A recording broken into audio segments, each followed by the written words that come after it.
After finishing Banjo-Kazooie, the next logical step for me was to play Banjo-Tooie, one of the few video game sequels done right. Tooie added new transformations, new moves, new gameplay mechanics, bigger worlds, more characters, returning characters, new playable characters, and so much more. When Rareware did a sequel, they did it right. But sadly, Rare isn't the same as it used to be. But lucky for us, we now have Playtonic Games. And as you've likely heard, they're making a new game that's like Banjo-Kazooie and Tooie, called Yooka-laylee. And thanks to their Kickstarter campaign receiving overwhelming support, we will be playing this game one day in the future. But back to Banjo-Tooie. As with many sequels, there aren't as many changes because, well, they've usually got everything figured out by then.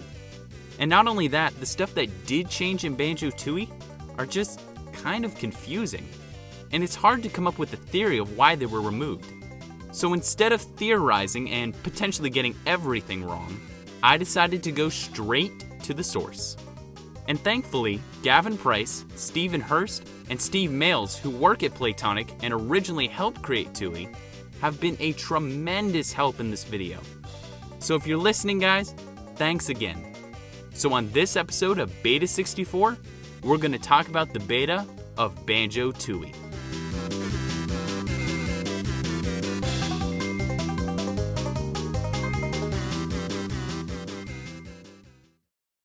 Banjo-Tooie began development in June of 1998 and was designed by Greg Mayles. There's very limited info on the development of Kazooie's sequel, and where info is found, so are rumors and errors. Luckily, I called in for some help to clear things up. First off, I found on a website that Tooie was originally developed for the Nintendo 64 disk drive.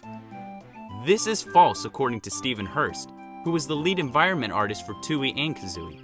He said that the Nintendo 64 disk drive was never on the table for Tooie. In fact, after trying the 64 disk drive with Project Dream, the add-on was pretty much what Steven called a dead duck. And even Banjo-Kazooie wasn't considered for the disk drive either. Luckily, that's not all. I managed to come across roughly 3.5 minutes of early beta footage from E3 2000. And there were quite a few things I noticed in the footage that I couldn't find mentioned anywhere else. Firstly, at this point, you'll notice that the subtitles are the same font size and color as the title font, instead of in the final game where it's pink and much smaller. Notice also that there's a dash between quarter and final, which is missing in the final game. You might also notice that a Jinjo says stuff at the beginning with Bottle's voice, which is different from the final. But this isn't actually a big deal. Thanks to Gavin's help and others, I learned that the characters' faces and voices for new characters use the older character icons and voices as placeholders. So this Jinjo here is just a placeholder. However, what he does say is slightly different than what's in the final game. Once the game starts, you'll notice that the timer uses the old Kazooie icon instead of the new grunty one. Also, all of the character icons on top are crocodiles. But I assume those were just placeholders as well. And speaking of placeholders, I want to make sure to mention that Bottles was a placeholder for jam jars, and Bottles was always meant to die at the beginning of the game. So when you see Bottles tell Banjo and Kazooie how to split up, just know that this was just a placeholder. In the E3 demo, Banjo-Kazooie have all eggs available, as well as all moves from the game. Gavin tells me that these were all unlocked specifically for the demo, and not meant for the final game, which makes a lot of sense. The E3 demo also had multiplayer modes that you could try out. If you look at this footage, you'll see Banjo and Kazooie. What's so different about that, you ask? Well, look at the players. Notice that they are all the same color, though they're all the same character. In the final game, if everyone played as Banjo and Kazooie, they would be different colors, which was a good idea to include into the final game to keep people from getting confused on who's who. Some footage from E3 of the Saucer of Peril ride shows a very small change. The point numbers shown when you shoot a target are colored slightly darker in the final game than the beta. Not a big change, but a change nonetheless. The last change I found in the E3 footage is the health icon for Banjo and Kazooie. The beta used the original icon from the first game, while the final game used a new icon that was designed for Tooie. There are some changes in screenshots as well. One such change is the warp pad. Instead of a swirl, it was originally a B and T, which means Banjo-Kazooie. Wait, what? No, Banjo-Tooie, darn it. Also, Jolly's juice was originally called Dud Beer. Humba Wumba went through the most changes, I think. First off, she originally wore a red dress and a mask, at least on her character icon. And lastly, Wumba also used Mumbo tokens instead of Globos, and perhaps Mumbo did too. Now let's move on to Unused Objects in Banjo-Tooie. First, there are two sounds that were left over from Kazooie. The first one is the sound for collecting the final Jiggy in the world and opening a note door. But in Tooie, there are no note doors, nor is there any special sounds that play for collecting the final Jiggy in a world. Also, there is another leftover sound from Kazooie that was used when collecting an extra life.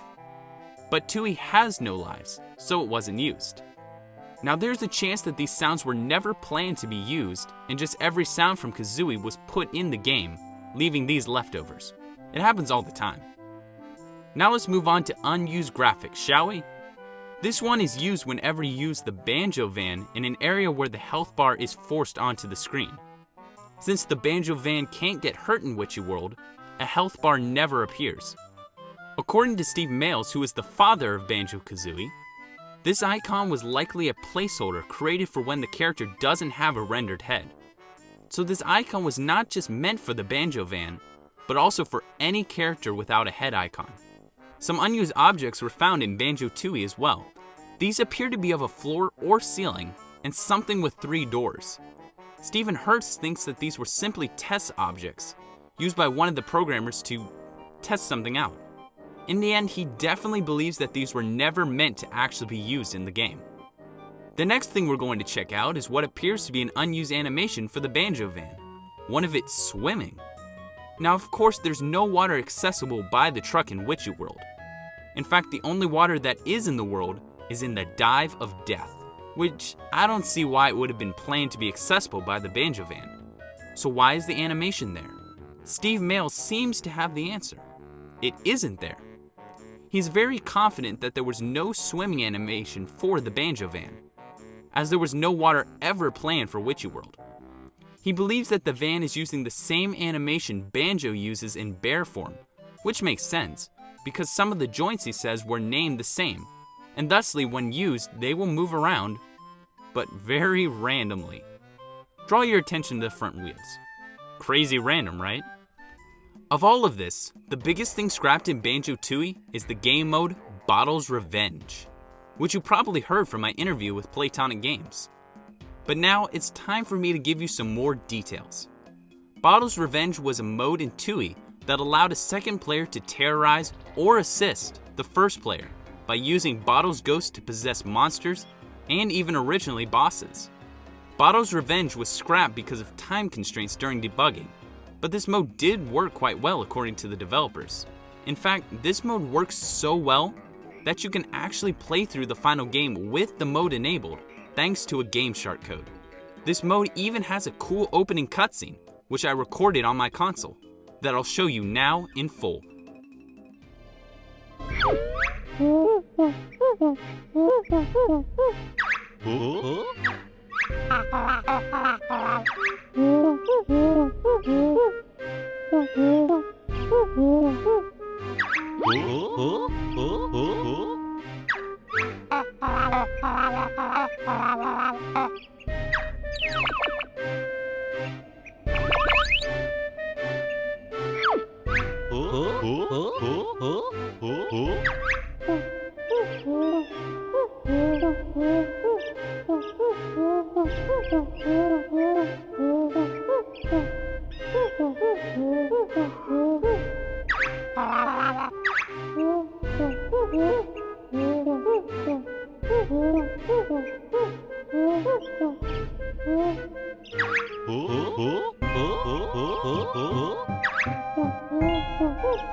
Even with the GameShark code enabled though, you can't control bosses in the game. It turns out the developers only had gotten Old King Cole programmed into this mode. But this actually isn't in the final game at all, not even accessible by GameShark. It's a shame really, it would have been pretty fun. So that's the beta of Banjo-Tooie. Of everything that was removed, it's really sad to see Bottle's Revenge had to be cut. Such a mode would have been amazing to play with friends. How more amazing would Tooie have been if you could play with 2 people in story mode? Still, I hold no grudges. And plus, thanks to the GameShark code, we can still have those fun times we didn't know we were missing. So this has been Beta64 with the Banjo-Tooie beta. Thanks for watching.